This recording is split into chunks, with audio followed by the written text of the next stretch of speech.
What's up, guys? Nick from Stack and Sell coming back to you guys with a brand new YouTube video. Today, we're about to go get a big deal done. Let's get into it. So right now we're on our way to go pick up over $5,000 worth of sealed product. It's always moving up and down in price, but it's usually up because product is very desirable right now. The best products that we're getting today is Prizm Football and some Bowman Megas. Prizm's still desired a lot. It's 2020 Prizm that we're picking up because you got big names like Joe Burrow, Justin Herbert. He's not as big, Tua Tagovailoa, and Jalen Hurts. Sealed wax is so desirable because you have the chase of pulling that big name or pulling that nice variation card of that player that everybody wants. So everybody wants to open up that product even if it's not out at the current moment. And then another thing that's very, very key with this is the supply and the demand. So there's a demand very, very high for Prizm Football just because, like I said, you've got those big names out there, and the supply is very small in the way that you can't go to a Target or Walmart anymore to go get it. You have to go on the secondary market, if that's eBay, Facebook, any other avenue that you have to go to. You have to go to the secondary market to now get Prizm Football. The 2020 Prizm released last year, January 2021. Retail was about $50 to $75 on each box, and now you could sell those boxes at $225 all the way up to $250. So that's about a 5x on your money from retail last year to resell today. The reason for that is there's still such a huge demand for Prizm Football, and the supply keeps shrinking day by day. 7, 8, 9, 10, 11. Okay, sweet on the Prizm. La Liga. Oh, that's all the Bowman right there. Okay, sweet. We got everything. Okay, I'm at the underscore move 5. I mostly sell shoes and then also do like just investing in like sealed wax and stuff. Okay, so when did you first start buying sealed wax? So first, like, I first got into sports cards like summer of 2020, and then for like 6 months, all I did was just like watch breaks and like learn about the hobby, because like I wasn't gonna spend like a couple hundred here and there because I didn't have a lot of money at the time. Yeah. So I was just like understanding it, learning about it and all that. And then around like December time. So you weren't opening up any product No, at I didn't all? Just open up learning any about product. the hobby? Just learning about the hobby. And then the other thing that I was doing was like, then it was like COVID. So like during school, I had like 2 hours in between my classes. So I'd just go to Walmart and just check out the store, see what they had. And then I finally learned the route of one of the people that restock. And I hit big once.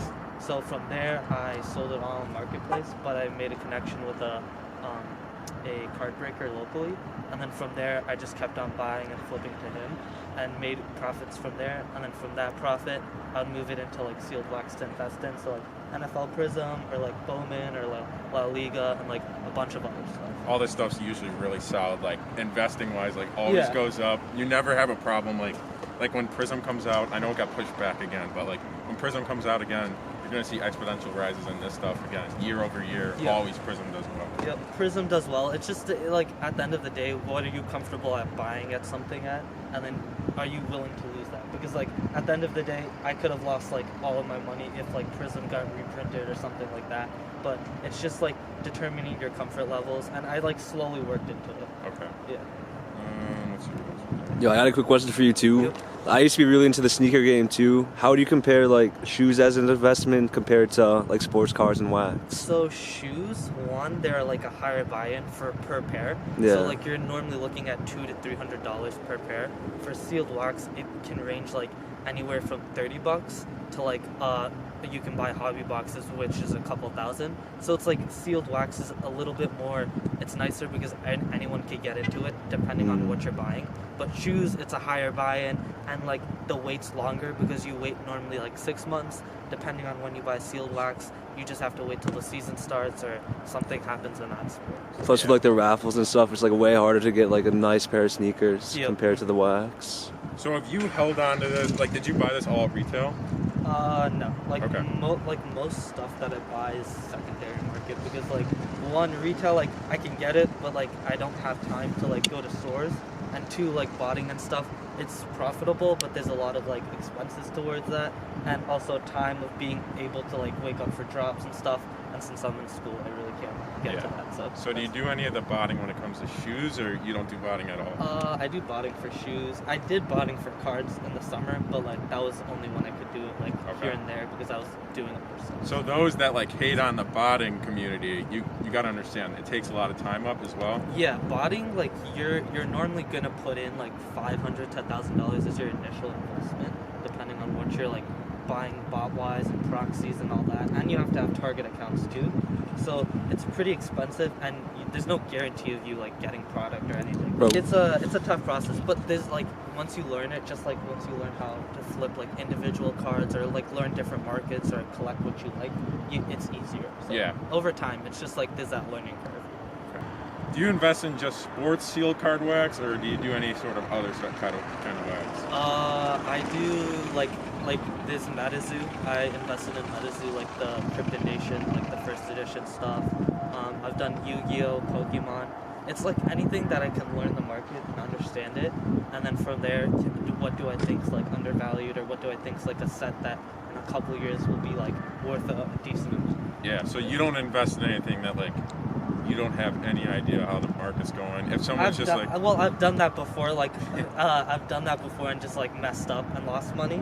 So like from that, I was like, okay, I'm not gonna get too like excited about a new product and then just go crazy into it and then just like screw myself over. And like if that product re-releases, like NFL Select, that's probably like the worst investment ever because I was like buying those and flipping it consistently, but then I was also like stocking up because NFL Optic, the way it was released, I was like, oh, it's gonna be like that. And then because Optic, like it had a month span in stores, and then it immediately jumped up. So it's like, oh, it's gonna be like that, but like Select didn't happen, and then all they throughout the summer. overprinted it, and there's so many different parallels now, different colors. It was just Select overall is probably not the best investment going forward, just because how overproduced they're doing it. Yeah. Now. So, any suggestions you'd have for any kids that are still in high school now that want to build up like either a wax portfolio or like you with shoes? Like, what would you suggest like young entrepreneurs that want to work their way up, build their capital? What would you tell them? First do research, and then like do like even like if you're making $5 here, $10 there for like certain things, just keep on doing that because over time that like you keep on doing that, that'll add up. So you build your capital. Like at first, I was just selling like electronics, like different electronic items for like $5 to $10 profit. Yeah. But I kept on repeating that, so that built up my capital. And like shoes, you can't make crazy money. Like you can, but it's hard sometimes. So you make like 25 here, 50 here, and you keep on building that up. And then over time, you're able to like put that into things that you can like buy bigger collections or however you want to do it. Do you think one of your biggest things, this is how I feel at least, but like building connections in both sports cards, streetwear, is that like something that's really big in your business, do you think too? Yeah, so like for me, sports cards, it's a lot more like learning and like understanding like the market and stuff. So for me, I don't have a lot of time to like spend on that, so that's why I do sealed wax, and then from there I can take that knowledge and build connections with people. Like I know a bunch of people in the sneaker community also enjoy like watching sports and stuff because like this Jordans, and that's a signature shoe of Michael Jordan. Like everyone loves Jordan, so they want to have a Jordan card or they want to have a Kobe card. So like it intertwines. It depends on who you're working with, but most of the time people like understand like the markets and stuff. Okay. Awesome. So we just got that deal done with Pravith, picked up over 70 sealed boxes. To put things into perspective, he came during his school lunch hours to get the deal done.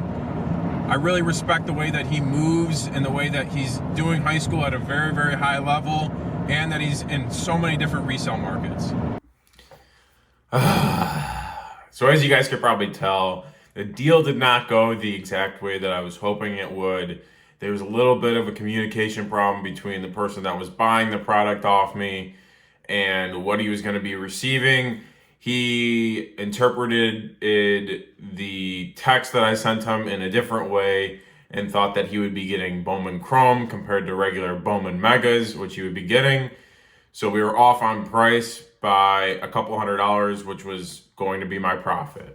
And I should have known that I should have sent him over some pictures that he should have seen all the product that he was getting if any of the boxes were damaged. So that was wrong on my part.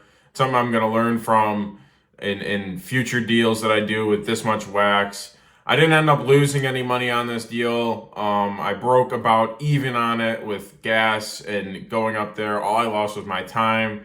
And these days that I lose my time and I don't lose anything but that, I feel like those are the biggest lessons that I learned. I hope you guys can learn from this. Just that one word, chrome, probably lost me out on $500-600. So keep in mind, send pictures so your buyer knows exactly what they're getting every single time, so that you don't make a mistake like this. It's nothing hatred towards the buyer or anybody that I do business with in the future. If the deal goes wrong, I get it. Things go wrong sometimes, and this was just one of those instances.